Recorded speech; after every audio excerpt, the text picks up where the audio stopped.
Felipe D'Aiello apresenta para a Aldeia Global Rodas da Fortuna.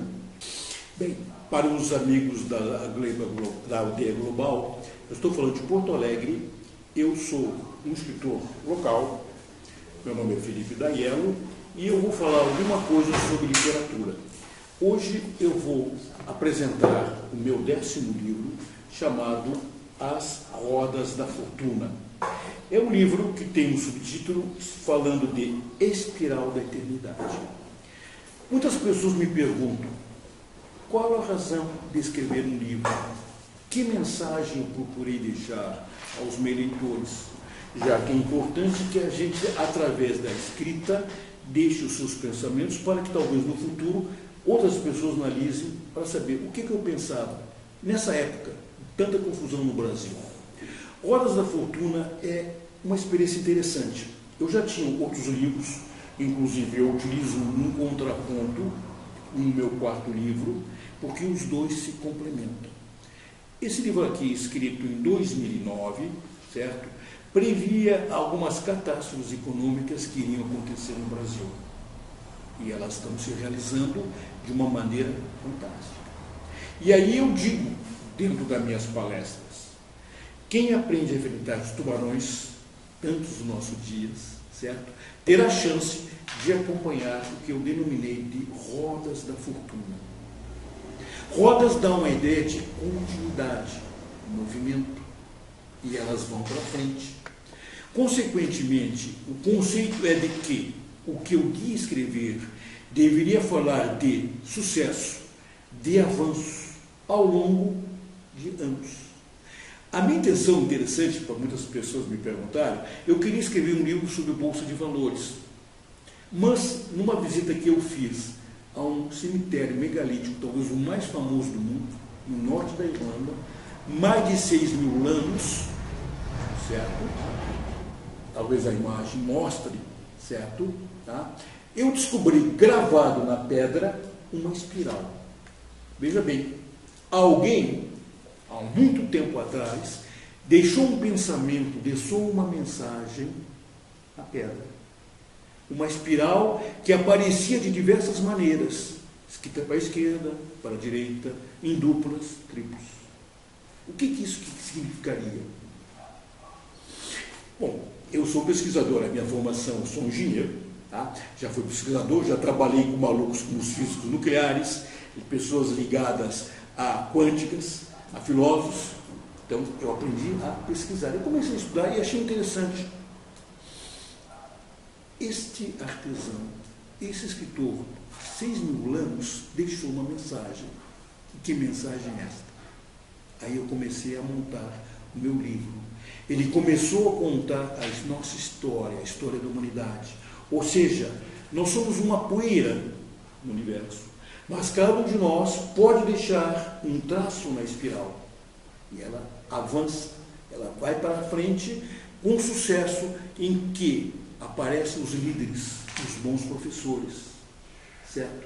Então eu comecei, a minha primeira história, ela começa mais ou menos 4.000 anos antes de Cristo.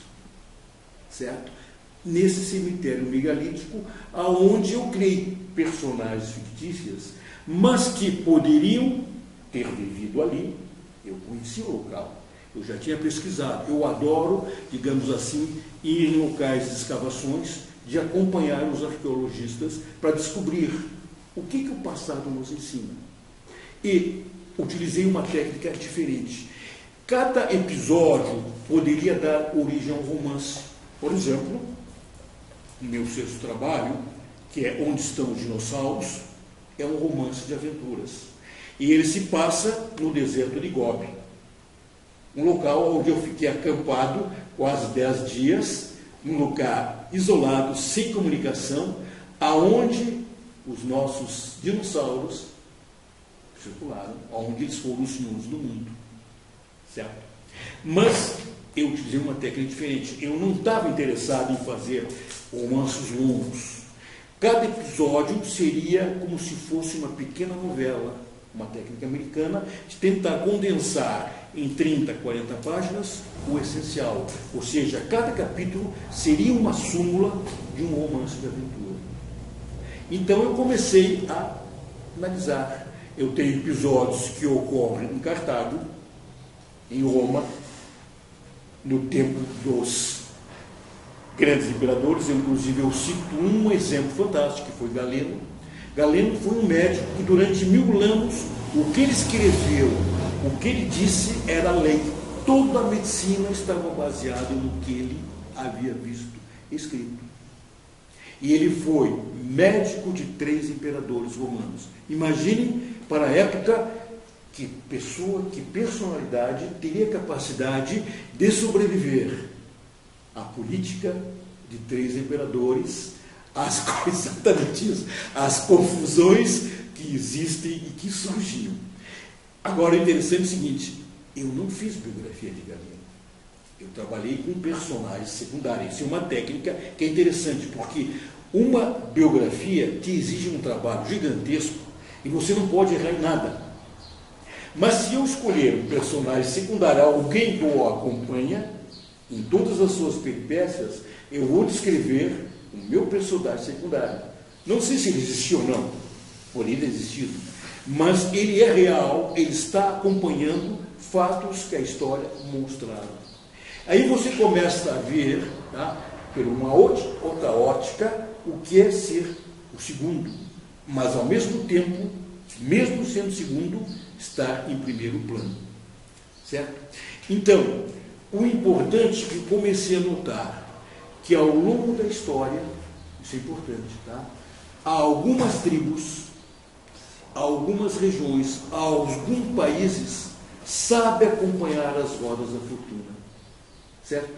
E os meus personagens são personagens vitoriosos. Eles vão ter os seus problemas, evidentes, tá?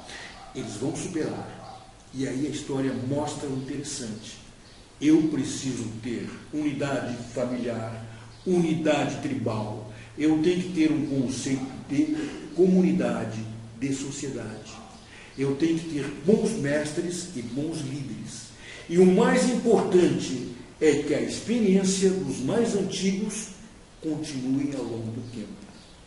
Um termo que eu uso bastante. É mais barato aprender com os erros dos outros do que com os nossos. Isso é uma coisa que os jovens têm que aprender. Eles detestam aprender, detestam acompanhar a sabedoria dos mais velhos. Mas isso é um erro, porque eles poderão cometer erros caros, pesados, de maneira desnecessária. Isto é burrice. Nós temos que aprender, à medida que a espiral se desenrola ao longo do tempo, como acompanhá-la, como não ficar em desvios ou, ao contrário, ficar para trás, ser esmagado por elas. Veja bem, um outro exemplo que eu cito, tá, é a Espanha. A Espanha foi a maior potência no mundo. Impressionante, como dizia Carlos V, o grande imperador que nasceu em Bruges, hoje Bélgica, e que falava mais alemão do que espanhol. Certo? Um soberano de um império aonde o sol nunca se punha, das Filipinas até o Escorial. No entanto, a Espanha, que tirou 160 mil toneladas de prata em 200 anos de cortesia, que tinha a melhor armada, que tinha os melhores exércitos, as melhores armas, não consegue se impor como potência. Certo? Por quê? Porque a Espanha fez erros terríveis, certo? Ela não soube utilizar a riqueza, para criar mais riquezas. Inclusive se dizia que 1/3 da sua população estava no clero, 1/3 no exército e 1/3 na corte. Não sobrava pessoas para produzir bens. Ela teve inflações terríveis. Veja bem, a Espanha teve 3 bancarrotas durante esse período. E isso proporcionou que outras nações aprendessem a acompanhar a roda. A Holanda vai ocupar o seu espaço. É impressionante ver, à medida que a Espanha cai no plano mundial, como a Holanda começa a sobrepor. E aí, uma coisa interessante, lamentavelmente, Portugal, nesse período crítico, fica sob domínio espanhol. E aí o Império Português, que também era importante, começa a decair. É nesse momento que Portugal começa a ter as suas possessões na Ásia e na África sendo ocupadas pela Holanda. E é interessantíssimo, digamos assim, acompanhar o ciclo português de colonização por uma hegemonia no mundo. Isso é impressionante. Então, Rodas da Fortuna tem histórias, são bem interessantes. Na primeira parte que eu editei esse ano, tá? Que está muito gostoso, é um livro muito bem feito, inclusive uma coisa interessante. O livro não é apenas trabalho do escritor. Ele, quando chega às bancas, ele é resultado de um trabalho de equipe. Inclusive, um dos meus quadros mostra a maneira de construir um livro, a importância de ter um bom editor, uma boa equipe, bons capistas, bons desenhistas, pessoas que sabem escolher a letra adequada, um tipo de papel. Inclusive, uma coisa que eu acho interessante é a utilização de imagens para iniciar o capítulo.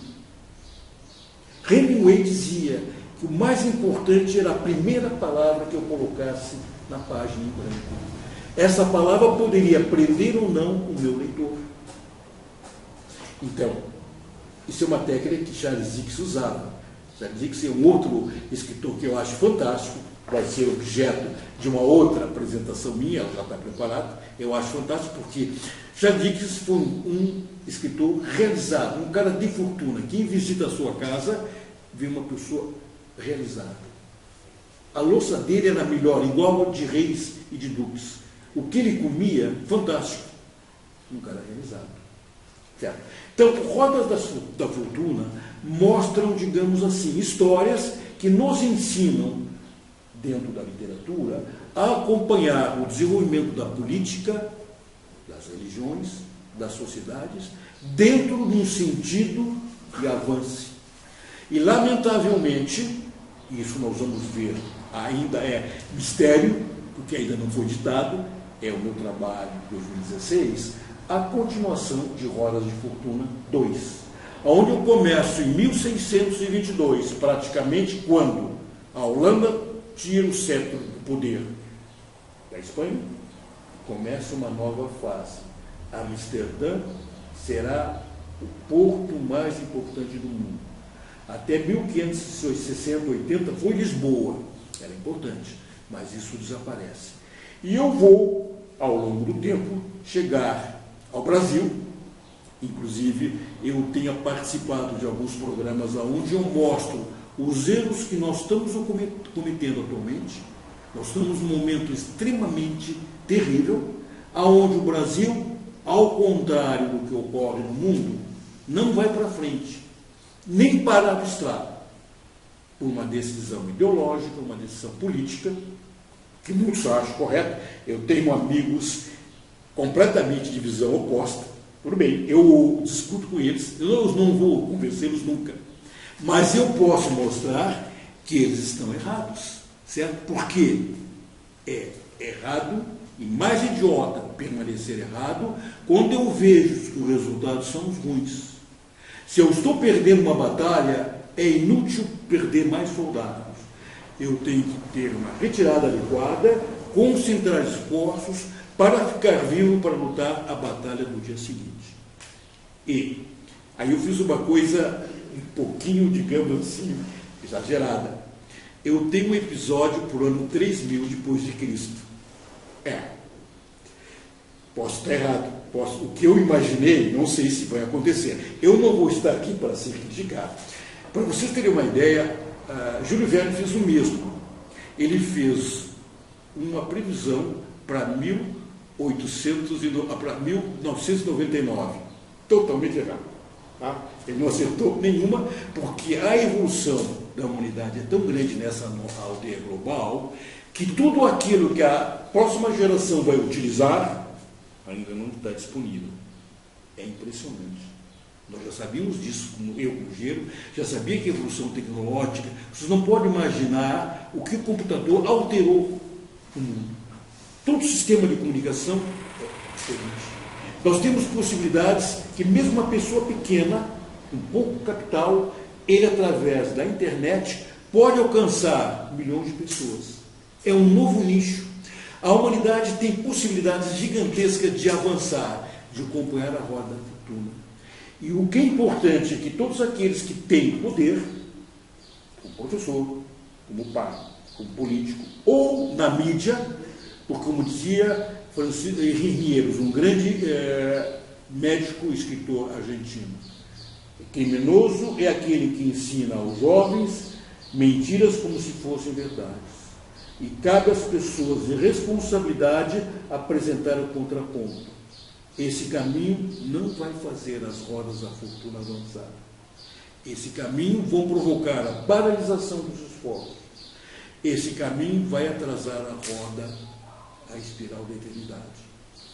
Mas outros, enquanto alguns esquecem as boas lições, eu posso citar países ou cidades-estados, como Singapura, como a Coreia, como Taipei, que, até o próprio Vietnã, que estão fazendo hoje aprendizados e colocando em prática os ensinamentos que fazem as rodas da fortuna irem para frente. Então, quando eu escrevi esse livro, era um objetivo.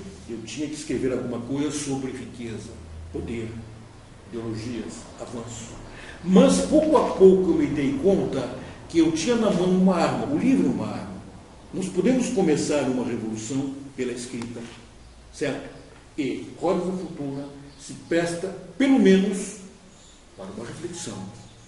Depois, para uma definição, para um planejamento.